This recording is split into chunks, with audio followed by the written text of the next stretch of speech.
नमस्कार दोस्तों, ये video editorial compilation for mains का पार्ट है। आप प्लेलिस्ट में जाके एडिटोरियल की वीडियोस पेपर वाइज और टॉपिक वाइज देख सकते हो। और अगर आप दिसंबर 2019 के बाद की वीडियोस को देखना चाहते हो तो वीडियो के नीचे मौजूद ज्वाइन बटन की सहायता से आप मेंबरशिप को ज्वाइन कर सकते हो। चलिए डिस्कशन स्टार्ट करते हैं। आप जीएस पेपर 2 के इस टॉपिक से आर्टिकल को रिलेट कर सकते हो। देखो, जब कोई इंटरनेशनल ट्रेड एग्रीमेंट साइन होता है WTO के अंडर या फिर दूसरे इंटरनेशनल ऑर्गेनाइजेशन के अंडर, डेवलपिंग कंट्रीज को स्पेशल ट्रीटमेंट दी जाती है। आपको एग्जांपल देता हूँ। मान लीजिए टैरिफ को रिड्यूस करना है डेवलप कंट्रीज को भी और डेवलपिंग कंट्रीज को भी। तो डेवलप कंट्रीज को ज़्यादा टैरिफ रिड्यूस करने के लिए बोला जाता है और डेवलपिंग कंट्रीज को रिलेटिवली कम टैरिफ रिड्यूस करने के लिए बोला जाता है। डेवलपिंग कंट्रीज को समय भी ज़्यादा दिया जाता है टैरिफ को रिड्यूस करने के लिए। कहने का सिंपल मतलब ये है, डेवलपिंग कंट्रीज को स्पेशल ट्रीटमेंट दी जाती है as comparison to develop countries. But देखो, इस आर्टिकल का जो एसेंस है वो ये कहता है, काफ़ी सारे एग्रीमेंट्स के अनुसार यूएसए अब इंडिया को डेवलप कंट्री मानने लगा है बजाय डेवलपिंग कंट्री के। तो इससे इंडिया को काफ़ी नुकसान होने की संभावना है। तो इस एसेंस को साबित करने के लिए आर्टिकल में काफ़ी सारे एग्जाम्पल्स दिए जाते हैं। सबसे पहला जो एग्जाम्पल है वो agreement on subsidies and countervailing measures का है। काउंटरवेलिंग ड्यूटी का क्या मतलब होता है? जब देखो कोई देश, मान लीजिए दो देश हैं ए और बी देश में कोई कंपनी है, वो पेन प्रोड्यूस करती है। बी देश क्या करता है? पेन प्रोड्यूसिंग कंपनी को सब्सिडी प्रोवाइड करता है। सब्सिडी जैसे बिजली फ्री कर दी पेन प्रोड्यूसिंग कंपनी के लिए, पानी फ्री कर दिया, दूसरे टाइप के बेनिफिट्स दे दिए। तो ये जो कंपनी है जो पेन प्रोड्यूस करती है, काफ़ी सस्ते पेन प्रोड्यूस कर पाएगी। सस्ते पेन प्रोड्यूस कर पाएगी तो जब ए देश में एक्सपोर्ट करेगी वो कंपनी पेन को, तो पेन ज़्यादा बिकेंगे, क्योंकि ए देश की जो पेन प्रोड्यूसिंग कंपनी है वो तो सब्सिडीज नहीं प्राप्त कर रही है ए देश से। तो ए देश क्या कर सकता है? ए देश देख सकता है कि बी देश तो पेन प्रोड्यूसिंग कंपनी को काफ़ी सब्सिडी प्रोवाइड कर रहा है, इसलिए बी देश के जो पेन है हमारे देश में ज़्यादा बिक रहे हैं। तो इसे रोकने के लिए, हमारे देश की पेन प्रोड्यूसिंग कंपनी को खत्म होने से बचाने के लिए, बी देश से हम जो पेन प्रोड्यूस करते हैं उस पर काउंटरवेलिंग ड्यूटी लगा दी जाए, यानी कुछ टैरिफ लगा दिए जाएं, ताकि बी देश के पेन जब ए देश में आए वो महंगे बिकें। ये मतलब होता है काउंटरवेलिंग ड्यूटी का। अब फिर से आइए इस एग्रीमेंट की तरफ। Agreement on subsidies and countervailing measures, ये WTO का एग्रीमेंट है। इस एग्रीमेंट के अनुसार डेवलपिंग कंट्रीज जो हैं वो ज़्यादा सब्सिडीज दे सकती हैं अपनी कंपनीज को as comparison to develop countries. इस एग्रीमेंट के अनुसार कब काउंटरवेलिंग ड्यूटी लगाई जा सकती है किसी देश के द्वारा, एग्जाम्पल की सहायता से समझते हैं। मान लीजिए दो देश हैं ए और बी। ए देश को लगता है कि बी देश जानबूझ के अपनी कंपनीज को सब्सिडी देता है ताकि ए देश में एक्सपोर्ट को बूस्ट किया जा सके। अगर देखो बी देश जो है वो डेवलपिंग कंट्री है, तो अगर बी देश के द्वारा जितने माल पर सब्सिडी दी जाती है और उसको एक्सपोर्ट किया जाता है ए देश में, उसकी कीमत है 100 करोड़ रुपए। अगर सब्सिडी की कीमत 2% से ज़्यादा है, मान लीजिए 2 करोड़ से ज़्यादा की सब्सिडी दी जाती है, तब ए देश काउंटरवेलिंग ड्यूटी लगा सकता है बी देश से इंपोर्ट होने वाले माल पर। अब दूसरे केस की बात कीजिए।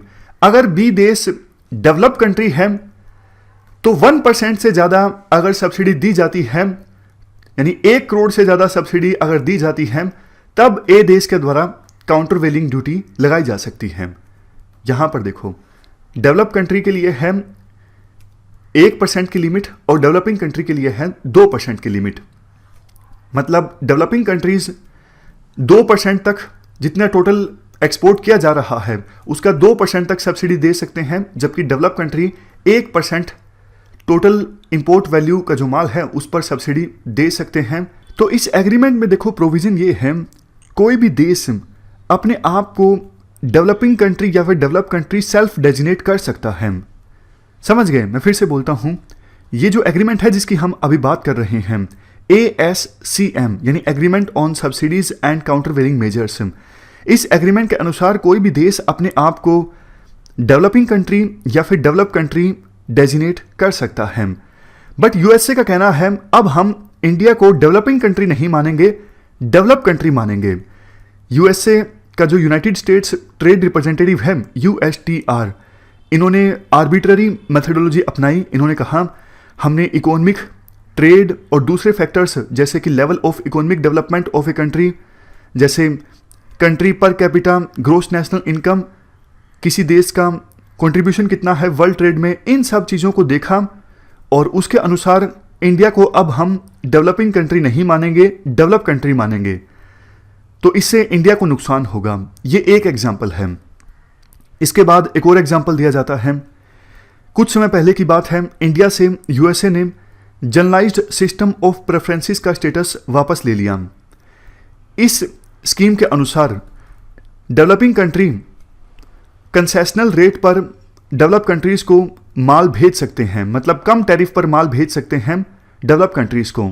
तो इससे भी इंडिया को काफ़ी नुकसान हुआ, क्योंकि पहले इंडिया के पास ये स्टेटस था, तो इंडिया के बहुत सारे प्रोडक्ट्स कम टैरिफ पर यूएसए में एक्सपोर्ट किए जा सकते थे, लेकिन वो अब पॉसिबल नहीं है।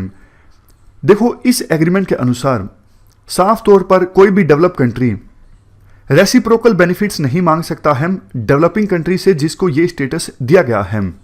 लेकिन फिर भी यूएसए ने बार बार बोला कि इंडिया हमें मार्केट एक्सेस नहीं दे रहा है जनरलाइज्ड सिस्टम ऑफ प्रेफरेंसेस के बदले में। अरे भैया, जब इस एग्रीमेंट में साफ तौर पे बोला है कि आप डेवलपिंग कंट्री से रेसिप्रोकल बेनिफिट्स नहीं मांग सकते हो, लेकिन फिर भी यूएसए ने यही रीजन बताते हुए कहा कि ये स्टेटस अब इंडिया से हम वापस ले रहे हैं।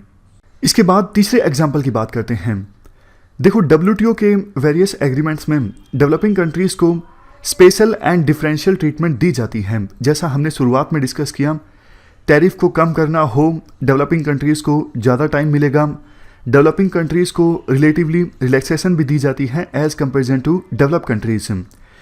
इस लिहाज से दो क्रिटिकल एरियाज़ हैं इंडिया के लिए। एक तो देखो, implementation of the discipline on agriculture subsidies. Economics में आपने पढ़ा होगा 3 तरह की सब्सिडीज़ होती हैं, ब्लू सब्सिडी, ग्रीन सब्सिडी और एम्बर सब्सिडीज़।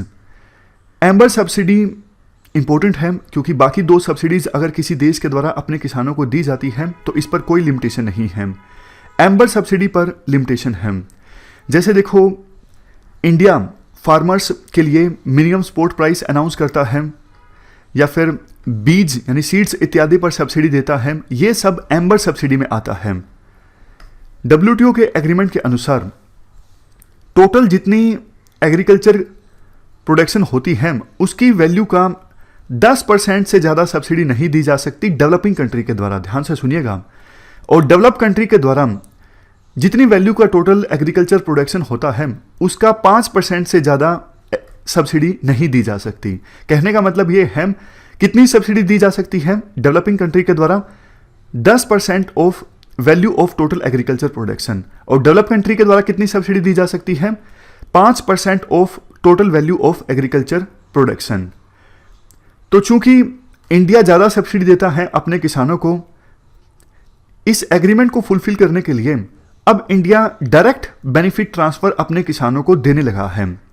प्रधानमंत्री किसान निधि स्कीम ये एग्जाम्पल है। हर एक साल में 6,000 रुपये किसान को दिए जाते हैं 3 इंस्टॉलमेंट्स में। इस स्कीम को चलाने का एक मकसद ये भी है, डब्ल्यूटीओ का ये जो एग्रीमेंट है सब्सिडी के ऊपर, एग्रीकल्चर सब्सिडीज के ऊपर, इसका वायलेशन इंडिया ना करे।